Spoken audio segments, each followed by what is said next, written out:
and welcome to Hexed Encountered. I'm Joe. In this video, we'll be doing an unboxing of the new game, Blue and Gray Deluxe Edition. It's a, well, I guess I should say it's a deluxeified edition of some old games.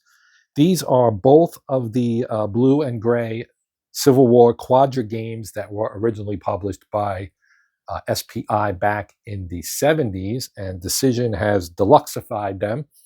And there are 8 battles in here and covers pretty much all the major things that happened in the Civil War.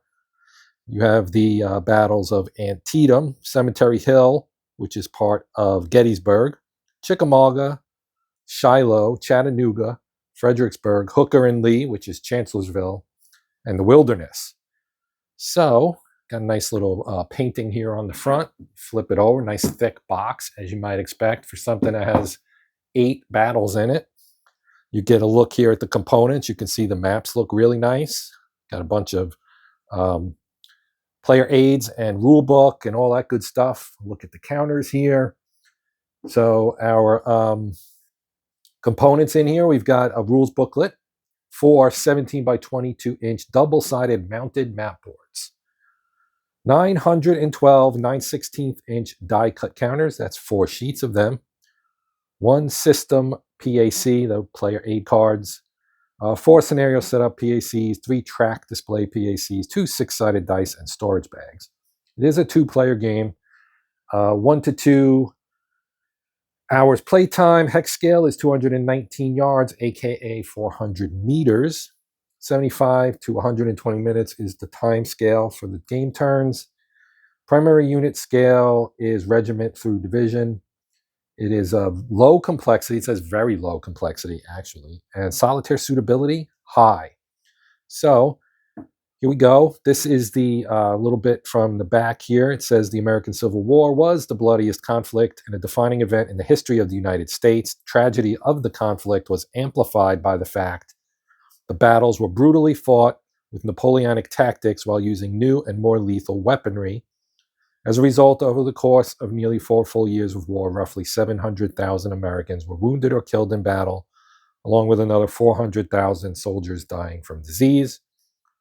Blue and Gray Deluxe Edition consists of the original 8 games from the SPI Blue and Gray 1 and 2 quadrigames. And then it goes through the things I've already mentioned about the various battles.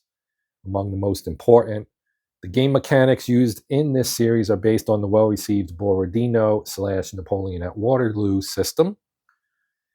And terrain is a significant factor, with everything from rolling farmland to untracked wilderness represented. Battles will often see a back-and-forth struggle for control of critical terrain. Rules for night turns are also provided.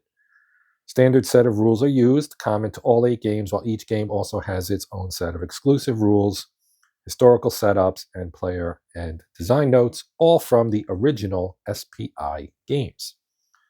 So that is sounding pretty good to me. I am going to tear the shrink off of this sucker and we will take a look at what's inside the box. Okay, here we go. All right, as you might expect, here are our 2 dice, appropriately colored blue and gray. Our promised storage bags, the instructions, rule book, I would guess. Yeah, so we'll go through this first. This box is heavy and it is full. All right, so here in our rule book / instructions, you can see the table of contents here. So the system rules start on page 3 and go through page 8. Then you've got optional rules. Everything up through the designer notes runs only 9 pages. So when they say very low complexity, that's probably where that is coming from. Our scenario exclusive rules will start on page 10 and run all the way through 34. Then on page 35, you got optional rules, variants on 37 through 44, and the orders of battle on 47. So the rule book is deceptively thick. I mean, it looks like there's a lot in here, and there is, but the rules themselves are relatively short. So we'll just do a quick overview of the rules. Let's start here on page 3. You get your introduction, which talks about the, in Blue and Gray 1, that were first published back in 1975, you had Antietam, Cemetery Hill, again, that's Gettysburg. Chickamauga, Shiloh. And in Blue and Gray 2, which was also released in 75, with the Battle of the Wilderness, Chattanooga, Fredericksburg, and Hooker and Lee, which again was the Battle of Chancellorsville. Later editions of Blue and Gray were published by TSR in 1984 and by Decision Games in 1995. These rules are based on the original SPI Blue and Gray rules reformatted and including official errata and clarifications. Our intent is to provide players with the original experience of playing those first 8 SPI American Civil War games. Many of the optional rules and variants come from Moves magazine, Strategy and Tactics magazine, and later editions of the game system. Sounds pretty cool. Maps. Each mounted game map is 17 by 22 inch and includes all the significant terrain in a given battle. Maps also display a variety of visual aids which assist play. Here are the visual aids. Again, you've got all the charts that we kind of saw somewhat on the back, and this is a little bit more specific. The CRT is on player aid 1, along with some maps. Deployment and reinforcement charts on player aids 2 through 5. Eliminated and exited unit displays on 6 and 7. The Grand Chancellorsville turn record track on 8. The terrain effects chart is on 1 and on the Shiloh map. Terrain key on the maps. Turn record track are on map. Victory point tracks are on player aids 6 and 7. Got our map symbology here for Union and Confederate reinforcements. Special rule hexes, historical landmarks, which have no effect on play. Spaces on the turn record tracks are color-coded as shown above when non-day turns are present. Playing pieces, here we have a unit. Designation, its size symbol, so this would be a brigade. Type symbol, and its combat strength, pretty simple. On the back, game code, and the ineffective combat strength. Unit designations. Confederate units are identified by their commander's name. Union units are identified by numerals in this sequence: brigade/division/corps, which is a Roman numeral. 2/1/4 is the 2nd Brigade of the 1st Division, 4th Corps. Typical NATO symbology here: infantry, cavalry, artillery. The sizes: regiment, brigade, division, and corps. Combat strength, the relative strength of a unit when attacking and defending, expressed in terms of combat strength points, or CSP. Ineffective combat strength is shown in parentheses to reflect a unit's loss of attack effectiveness and inability to attack. Attack ineffective units still defend normally. Movement allowance, which is not shown on the units, the maximum number of clear terrain hexes which a unit may be moved in a single movement phase. The movement allowance for all units is 6 movement points. More than 1 movement point may be expended for each hex entered with certain terrain. Pretty straightforward. Each counter has a lettered game code, and you can see which ones they go with. A is Antietam, C, Cemetery Hill, F, Fredericksburg, H, Hooker and Lee, K, Chickamauga, S, Shiloh, T, Chattanooga, W, Wilderness, and V are variant counters. Then the following additional counters are included to enhance gameplay. We've got a game turn marker, control marker for the US and the CSA. Then our victory points in 1 and 10 scale. Other markers: limbered, scattered, pinned, defensive, fire, entrenchment, entrenching, shattered, and out of command. Game scale, we already talked about that. Each strength point represents between 250 and 350 men. Setting up the game, that's probably pretty straightforward, I would say. Sequence of play. So you've got your first player turn, movement phase, pretty straightforward, followed by a combat phase. Then we flip it. Second player turn conducts the same movement combat as described above. Game turn record interphase. Game turn marker should be advanced 1 space on the game turn record track to mark the passage of a game turn and signal the start of another. And we have our movement rules, prohibitions. Again, all units have a movement allowance of 6 movement points. Movement may never take place out of sequence. A player's units are moved during his own movement phase. During the combat phase, a unit which is either attacking or defending may be called upon to advance or retreat after the combat's resolved. Friendly units must not be moved during the enemy player's movement phase or during either player's combat phase, except when advancing or retreating as a result of combat. pretty straightforward. Terrain effects, I won't go through all of this. It seems pretty standard. Most of it, like clear terrain would be 1. Anything, other things will cost varying amounts. Effects of friendly units. Friendly unit may move through hexes occupied by other friendly units. There's no additional cost for entering a friendly occupied hex. You can end stacked with 1 other unit. So the stacking rule is a maximum of 2 units, regardless of strength or unit type, may be stacked in a single hex. There is no limit to the number of friendly units which may pass through a single hex.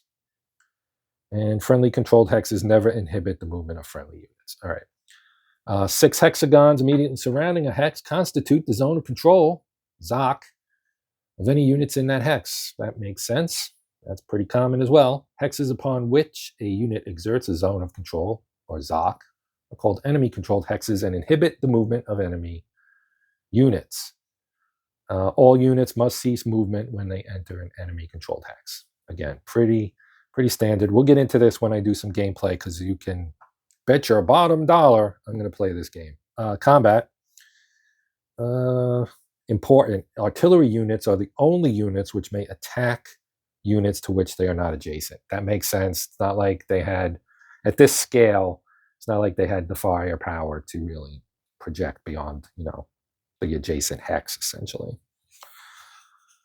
Which units attack? Multiple unit and multi-hex combat, combat strength unity, the effects of terrain on combat, diversionary attacks, explanation of combat results. So you have AE, attacker eliminated, DE, defender eliminated, and EX, exchange, AR, attacker retreat, DR, defender retreats. Again, real standard.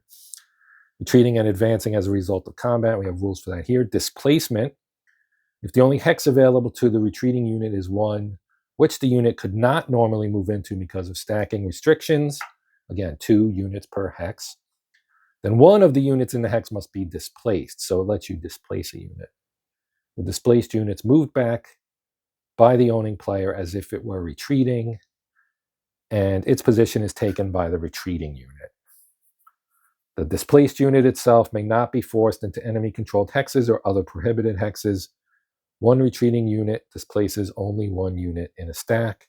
2 retreating units displace 2. Voluntary reduction of combat odds. Prior to the resolution of any attack, the attacking player may announce that he wishes to reduce the combat odds. He incurs no responsibility or penalty by doing this, but he may not change his mind after the die roll. So for an example here, they have attack is computed to be a 5-to-1 attack. The attacking player announces that he desires a 3-to-1 attack and resolves it using that column. Players may wish to do this to avoid excess casualties through exchanges or to attempt to retreat friendly units. Okay, so it's a strategic move, as you would expect, because it sounds counterintuitive to say, well, I've got a 5-to-1 advantage here, but I want to play it as a 3-to-1 advantage. Artillery rules, bombardment attacks, combined attacks, line of sight. Of course, if they're not adjacent, you have to talk about line of sight. Adjacent attacks. When in the zone of control of an enemy unit, artillery units must participate in an attack against adjacent enemy units, so they have to attack in that situation. And we're already at the end of the rules here. You've got defense, your TEC explanation, a little bit on night turns, and that's effect on movement and combat. And then our optional rule about attack effectiveness. Whenever a unit receives an attack or retreat result due to combat, its unit count is inverted, turned face down, and it becomes ineffective. It remains ineffective until a night game turn, or if no night game turn ensues, until the end of the game. So this, again, is optional. All right. And then how you would recover from that. We've got designer notes, and then we got all the scenario stuff. All the various battles. I won't go through all of that. We'll talk about that when we play. So in the interest of saving time, let's take a look at what's in here in terms of our player aids. So here we have pack 1. It says so right there at the bottom. So here's our CRT. Here's our terrain effects chart. Here's our sequence of play. Nothing on the back. This is pack 1 for player 2. Actually, it says pack 1, but interestingly, maybe it was supposed to be printed like this. I don't know. Because one has the CR. Oh, they both do have the CRT on them. Okay, they are the same. For some reason, they struck me as being different. Then we've got 2 copies of our Confederate setup here. This is pack 2. Well, I shouldn't say that. There's 2 battles on each side. Well, no, there's 2 battles on this side, and yeah, 2 battles on that side, 2 battles here, 2 battles there. Then, as you would expect, we have the same thing for the Union with 2 and 4, 2 and 4, so 8 total. Then our Confederate display, you can see victory point track, exited units, and eliminated units. Same thing for the Union. And here's our grand Chancellorsville option display. And I'm not sure what that is, but we'll find out. Then we have our counters. Now there are 4 counter sheets, as was already mentioned. So here is sheet number 1, Union, and you can see the battle designation. So this one's Antietam, Cemetary Hill, Chattanooga, 1 of 2. And accordingly, on the other side, of course, you have the Confederates with the same battles.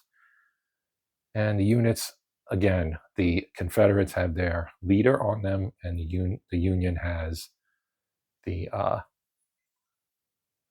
Brigade Division Corps set up. You can see some of the more powerful units as well. And we have some more, and of course there is the reverse. On this sheet too, we have the rest of Chattanooga for the Union, and then we have Chickamauga, Fredericksburg, and Hooker and Lee, 1 of 2 for the Confederates here. The Union only gets the second part of Chattanooga plus Chickamauga and Fredericksburg. And I just popped a counter. They fall out pretty easy. Here's a counter. All right, this is a brigade, right? So it's 1st Brigade, 2nd Division, 3rd Corps. All right, pretty straightforward. Here's number 3. So this one has Hooker and Lee at the top. Then you've got, Hooker and Lee at the top, Shiloh, Wilderness, and Cemetery Hill, and Brigades variant 1 of 2. And then over here, we've got Hooker and Lee, part 2 for the Union, plus Shiloh and Wilderness, 1 of 2. On the 4th and final sheet, we have the second part of the Wilderness. We have Cemetery Hill, Brigade variant, and Leaders variant for the Union. And we have the Leaders variant for the Confederacy, and then all of our other markers, entrenchments, limbered, and scattered entrenching. You can see the other side, defensive fire, control markers for the Confederacy on this side and the Union on the other side. Now we have maps, lots and lots of maps. So let's start. They all come in their own bag. So we'll pull this one out first. This is Chattanooga. And it's 17 by 22, so it's not giant, which means it'll fit probably pretty nicely here. All right, so here we have Chattanooga. It is turned sideways, of course, so it fits the frame better for my aspect ratio here on my camera. So you can see here's the Tennessee River, right? Here's the city of Chattanooga, right? We've got Union entrenchments here, Fort Wood and Fort Negley. And then here's Lookout Mountain and Missionary Ridge down here along the bottom. Over here, here's the tunnel, which was a pretty famous part. And I'm guessing this is the small hill. The name escapes me right now. This was the hill that Sherman took and thought he was on Missionary Ridge, when of course he was not. Yeah, so this is the Chattanooga map. And then we flip her over. And we have Shiloh, which again, Tennessee River. There's a lot of fighting along that particular river during the war. You can see they do have turn record tracks on here. Here's your CRT. Here's a terrain effects chart, another CRT here. So one for both players, basically.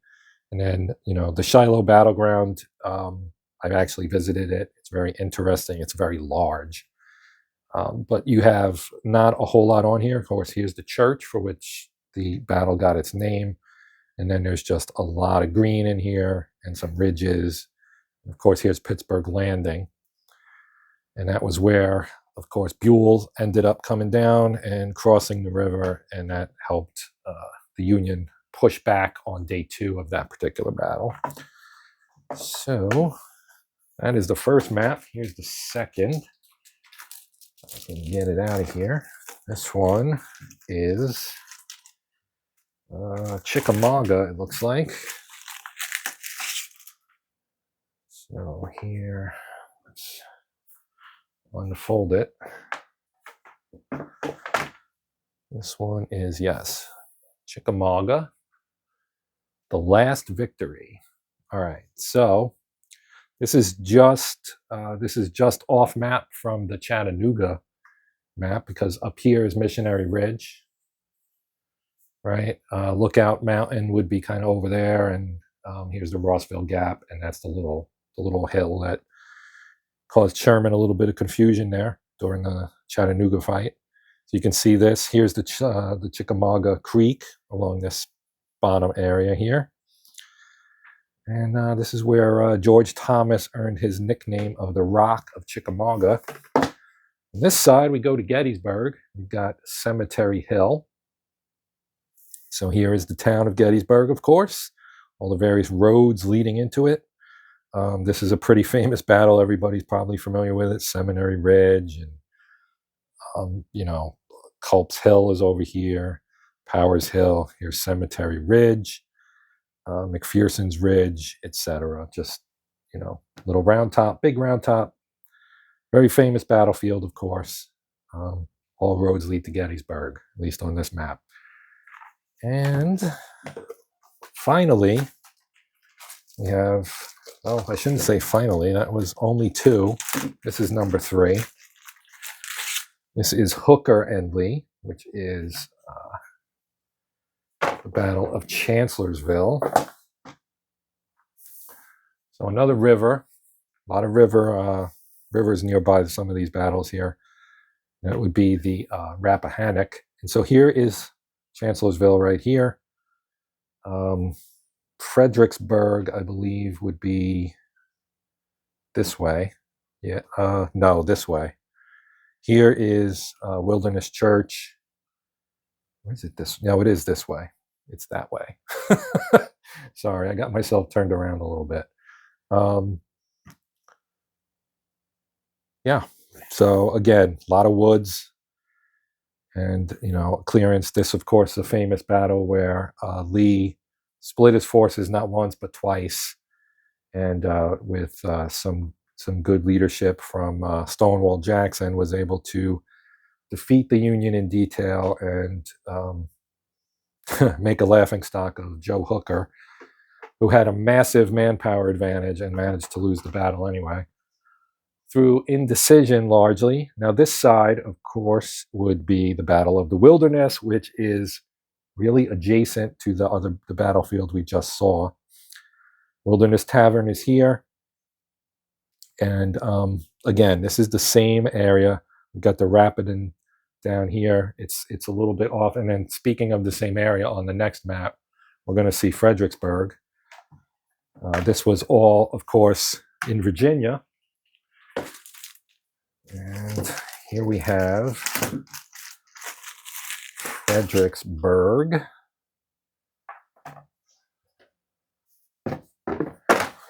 So here's Fredericksburg. And again, the Rappahannock River. So Fredericksburg's here. We've got Mary's Heights up here, which was the defensive. You can see the fortification lines here, the stone wall, Hazel Run, the canal, etc.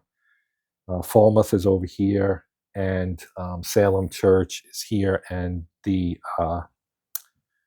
Chancellorsville is that way on this map, if I'm oriented correctly, and I think I am. Yep. Okay, now last and certainly not least, Antietam. So Antietam, of course, is in Maryland, and the Potomac is down here. So this is one bend of it, and here's another bend of it. And you've got Antietam Creek, which of course gave the battle its name. Here's the town of Sharpsburg, which I think is what the Confederates called the battle. We have Dunker's Chapel up here. And so, of course, this was another famous big battle in 1862. So that is the last map. So you have 4 double-sided mounted maps, a whole bunch of stuff. Here's the stuff that comes with this game. There's a bunch of it. And again, this is blue and gray deluxe edition. It is from Decision Games. It contains 8 Civil War battles. It is a deluxified version of the now 50-year-old, wow, 50 years ago, the blue and gray volume 1 and 2 came out, 2 quadrigames from, of course, the granddaddy of war game companies, SPI. So that's going to do it for this one. If you have any questions or comments, feel free to let me know, and I'll do my best to reply. But we're done for now. Until next time, I'm Joe. This is Hexed Encountered, and as always, happy gaming.